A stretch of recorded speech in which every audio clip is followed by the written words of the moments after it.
panatang makabayan, inibig kong ang Pilipinas, aking lupan sinilangan, tahanan ng aking lahi. Kinukupkop at tinutulugan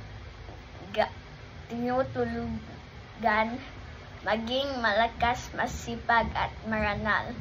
Dahil mahal kong ang Pilipinas, diringgin ko ang payo ng aking magulang. Susundin ko ang tuntunin ng paaralan. Tutuparin ko ang magatungkuling na isang makabayan. Naglilingkod na aaral at nagdarasal nagbuong katapatan. Ialay ko aking buhay, pangarap, pasisikap sa bansang Pilipinas.